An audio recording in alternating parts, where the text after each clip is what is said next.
Good morning, it's Claire coming from my studio in Irene. It's a wet and chilly morning after a weekend of rain. Quite unusual for us at this time of year, but not complaining, that's for sure. Alright, so if you've been following us during April, you will know that we've been looking at different things that you can do with applique. I started off telling you about threads that you can use to do the stitch in the ditch, and Taline's done some designs in between. I've got here a design printed out from EQ7, so you can use this. If this was your little applique, you can see I've got background areas that I would like to fill. I want to just give you some very simple options. You don't always have to quilt something completely to death, and sometimes quick and easy is the best. So a design that I really love to use involves swirls. So if you start, you would make a swirl in, swirl out, and make sure you go far out, back quite far. Then you're going to change the direction. So this one is going to go anti-clockwise. Swirl out, far, then this one goes clockwise. Go out far, anti-clockwise. So this can be a bit tricky if you are not used to it, because it's trying to get your brain to switch to do the different directions. It's very easy to end up doing this, where each of the swirls is going in the same direction. And that's a nice design, but it's just not the one that I'm aiming for. So I've done, let's get rid of this one. I've got a laminated copy here, so hopefully I can just rub it out. This first design is kind of trying to backtrack as much as possible on the first line into my swirl, and then backtracking on it coming out. But you can do so many different variations. Here would be a swirl in, and then I'm on purpose not trying to backtrack very accurately, so I end up with like a curled ribbon look. But still, I want to try and make sure that I have one clockwise, one anti-clockwise, one clockwise, the next one anti-clockwise. It just gives it so much nicer look when you start doing fills. So this one is just kind of a wrapped ribbon. Oh, let's see if it'll rub out. Gosh, I've got to use a bit of elbow grease here.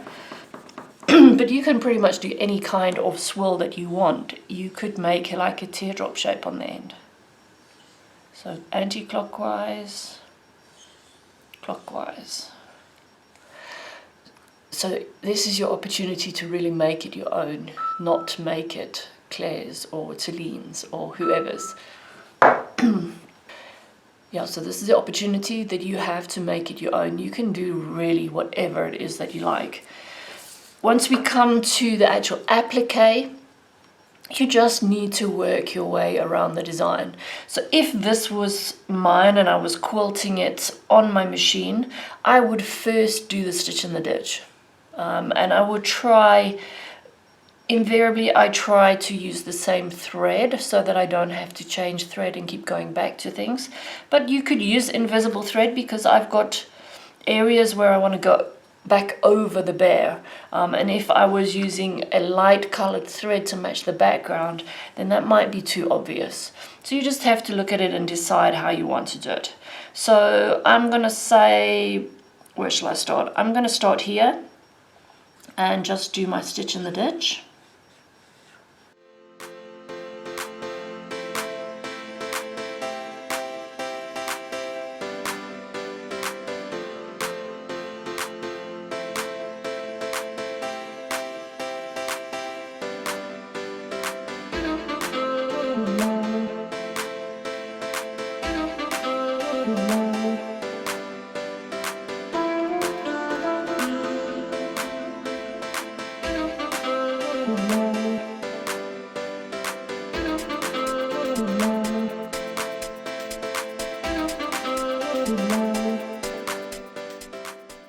Okay, so I've done my stitch on the ditch.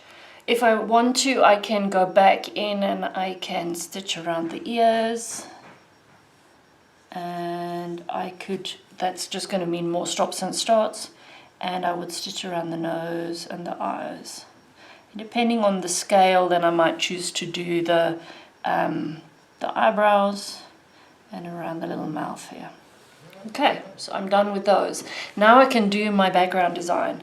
So if I had just completed the outline, maybe I ended here, I can start immediately to do my fill from there. Otherwise I can end my thread and I can come to another spot. So let's say I ended there, and I'm going to try to do the first design that I did here. So I'm just going to do a swirl background. And it's just a question of then bending your way around your design to fill up your space. So this one is anti-clockwise, clockwise, anti-clockwise, clockwise.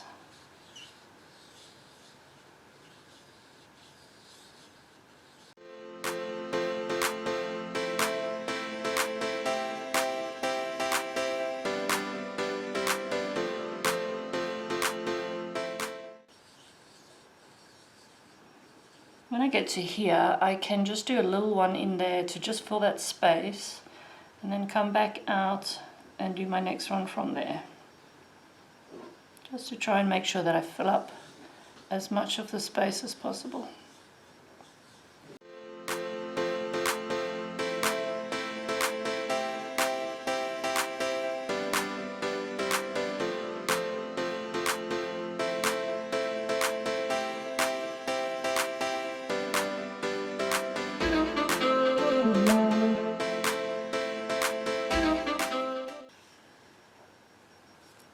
Okay, so I've done that. I can just look at it then, stand back and see, are there any places that I feel I've really missed? And just this area here between the bear and the balloon looks a little bit bare to me. It's not a very big area, but I think I would start a thread somewhere, start here maybe, and just do a couple of little swirls just to fill this area there. Nothing too complicated, just like that. Then it just balances it out so much better. So you could choose to do any of the different types of swirls in this area, and it just goes nice and quickly. It's nice and simple, but it looks very effective. I hope you enjoy the design. Happy quilting!